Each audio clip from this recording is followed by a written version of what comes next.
What's up, YouTube? Welcome back to the channel. Last night, I encountered one of the elusive, one of the very rare Joe Biden supporters. Now, I say that as a joke, but I want to first frame today's conversation by reminding everyone that Joe Biden is in fact winning this race currently. He raised about $22.5 million in the fourth quarter.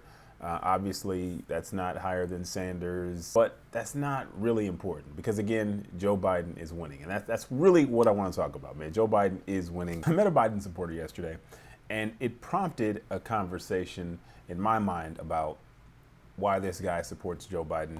And he basically told me Andrew Yang is too inexperienced. As I told him I support Andrew Yang. He said Andrew Yang is too inexperienced. We need leadership. He definitely made me think. Is America ready to do the Asian president thing? He didn't say that, but that was kind of the big takeaway. I got pulled over, by the way. He pulled me over. It was a cop. He pulled me over. And he was black, so that's why this is important. But what we're looking for is kind of a return to normalcy right now. America's kind of ready to reset. And I started doing research going back to before Biden actually officially declared, and there was a sense that Democrats actually wanted Joe Biden to run. Yang's been running for 2 years. They wanted Joe Biden in this race. Bernie's been running. They wanted Joe Biden in this race. Elizabeth Warren's been running. They wanted Joe Biden in this race. And I'm gonna pull up this graphic. This is old. This is from CNN. This is from January 30th to February 2nd. This is what's important to Democratic leaning voters. 49% good chance of beating Trump. 39% experience, willing to work with the GOP, 28%. But most importantly, for our conversation, progressive views, 25%. Again, I told you, I don't care what progressives think. I'm no progressive. I have no interest in appeasing these folks. I'm just gonna say what I feel, and if they disagree, then so be it. If you're a progressive and you disagree, just understand, I'm not trying to align with progressive views. I'm just trying to say things that make sense to me. Joe Biden has also recently stated that, or at least aides of his have specifically started stating that Joe Biden is willing to run on a single-term presidency. Prior to my conversation with the boomer Biden supporter, I actually started working on a video regarding Joe Biden's latest comments. Anybody who could go down 300 to 3,000 feet in the mine sure and hell can learn how to program as well. Anybody who can throw coal into a furnace can learn how to program, for God's sake. Does he have that right? He does not. I get along with Joe very well, but suggesting that former coal miners learn to code is not productive at all, and it doesn't line up with the reality that we all experience. The fact is that coding is like learning a foreign language that you have to become expert in. And that's not a realistic recommendation for millions of Americans.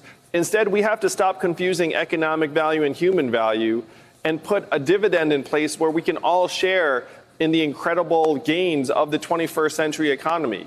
That goes for the miners that Joe is referencing, that goes for the manufacturing workers here in Iowa, that goes for all of us. That's the centerpiece of my campaign, and that's, again, why we're growing and poised to make history next month. I've interestingly always said that one of the reasons why I basically loved Andrew Yang is that he understands that this logic is incredibly flawed. It doesn't really make sense.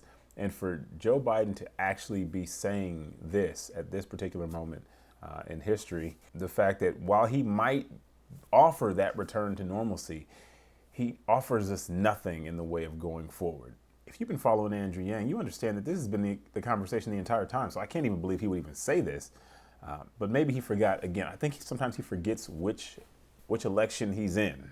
So then he says things that really don't make sense for that particular election, but would have been great in the 1989 election.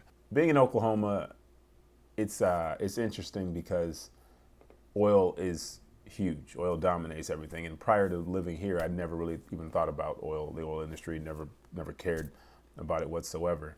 But when I went to the Elizabeth Warren rally, I'll tell you what didn't come up in that conversation.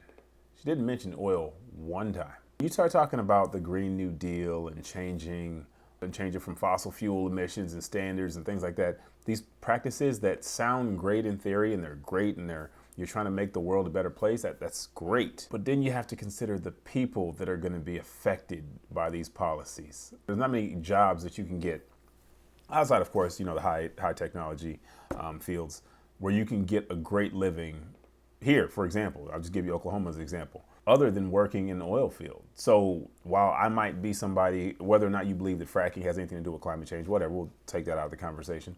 Changing our reliance on fossil fuels. Well, if we're not going to be fracking as much, there's not going to be as much of a demand in that particular industry. Do I really want to give up my great paying job because I want to save the world? No. I'm not going to sacrifice my well-being for this greater cause right now unless we change our economic value. This is what people don't understand about Andrew Yang's presidency. This is why you could take away UBI.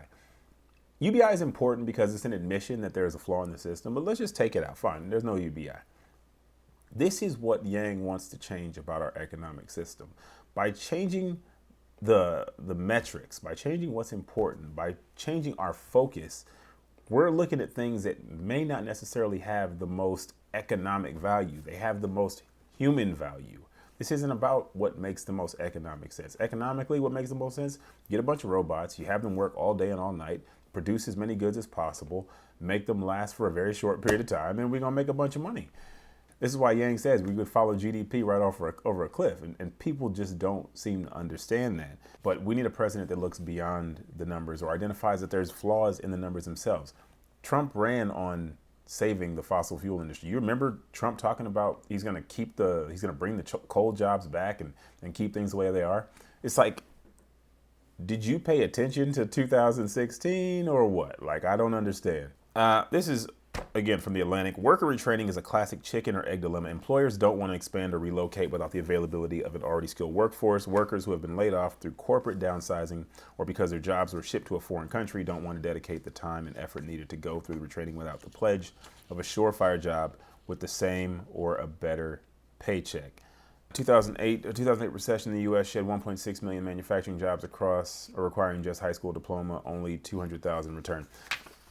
Yang's been citing the fact that most of the jobs in this country, first of all, the average worker in America is a high school graduate. And this, again, is the problem. We're talking about older workers, people who've already, they've been in the field for 30, 40, say 20 years. That's a long time, man.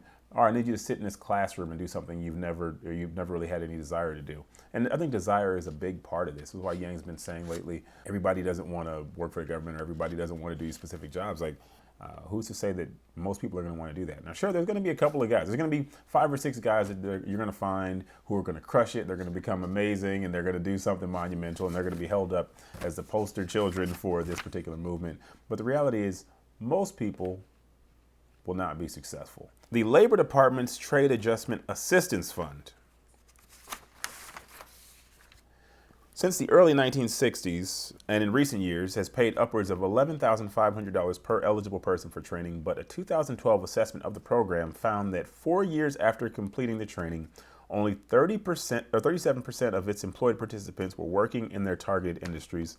Women and younger workers were more likely than other workers to undertake training through the fund, and the incomes of older participants in particular never caught back up to their earlier wages. People are just clueless, man. They live in their own world. I understand. You live Southern California, you don't leave there. You live in Northern Virginia, you don't leave there. You live in, wherever you live, you typically stay in that area. You don't understand the way things are in the other side of the country. And I'm telling you, it is really hard to have a conversation with somebody about some of these things when their economy, their local economy is structured completely different than yours. Everything's not like your backyard. And once you start seeing these things, then maybe you'll have some compassion for these people. Getting rid of fracking or whatever fossil fuel industry jobs would devastate this local economy. It's just an absurd way of thinking. It's unproductive, as Yang said. It's unproductive, it's unrealistic. 8% of our jobs are in STEM fields.